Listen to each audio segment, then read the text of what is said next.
I make lots and lots of mistakes in my life. It's hard not to make mistakes when you're on the learning disability spectrum. But one of the greatest mistakes that I've ever made in my life completely plummeted my mental health. And if you're a neurodivergent and queer artist, you might feel this too. Art was a place that I loved so much.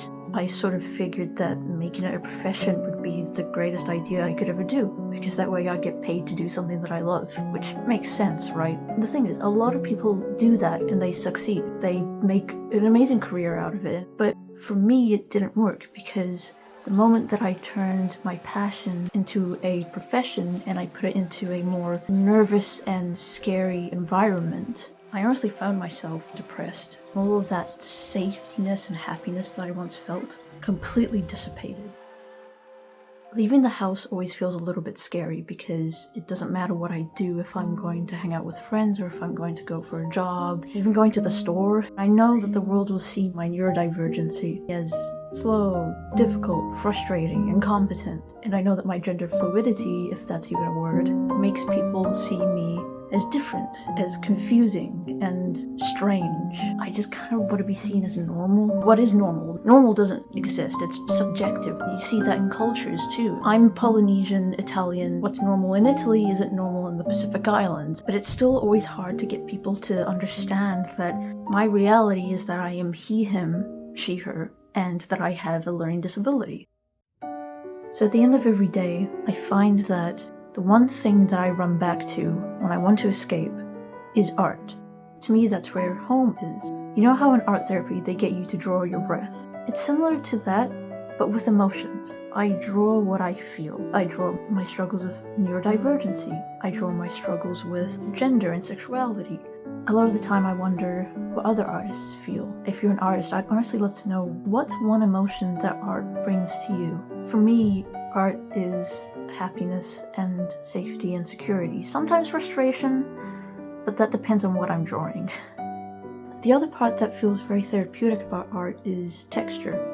Like, I can feel the paper, I can feel the different mediums that I'm using, like crayon and paint, and I can feel the weight of everything. And with digital, it's a bit different, obviously.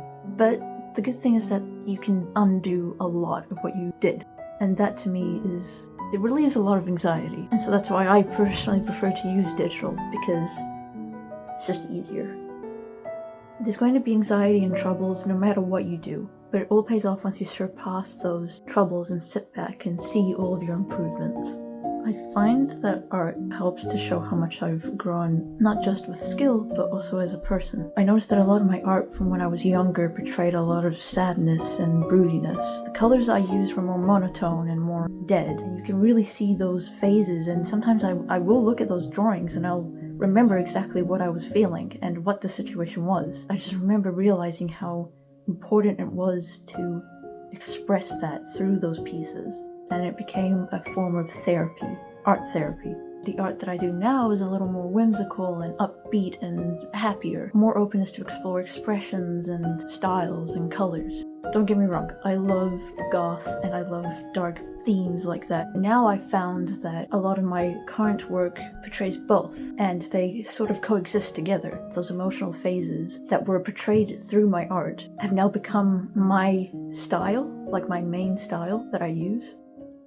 There's a little bit of me in every character and in every piece and in every story that I make, because through them I can express so much. I can express anger, I can express sadness, happiness. I can also express confusion with my gender.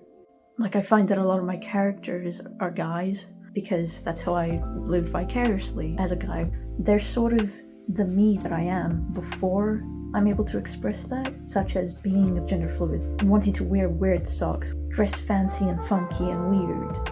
It was a form of gender expression for me, and even today it still is. Despite being more open about gender, it's still a therapeutic way of expressing who I am.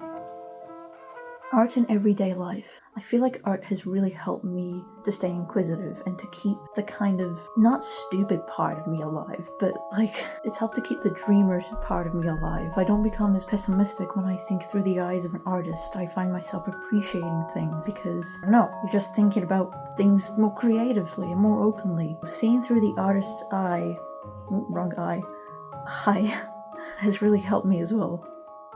I'm very grateful to have the world of art and stories to fall back into because it's helped me to process the world. I have understood myself more, I've understood others more. Knowing that I'm gender fluid, it's still kind of, I don't really feel like I'm any one label, and that even goes for my art. Everything is more of an expression of who I am. It's not really exactly who I am. All of these parts helped to make me. I see so much of how I've changed and how much I've improved through art. Again, not just through style, but through who I am as a person. Whenever I find myself having a bad day, I open up my sketchbook and I look through my files of characters and stories, and it just gives me more of a purpose and reminds me of why I should keep on going, because I hope that those stories can help others too, just like how they have helped me through the hardest of times. But anyway, I would love to know what art has done for you, whether you're an artist or whether you're somebody who just really loves stories and art. How has art transformed your life?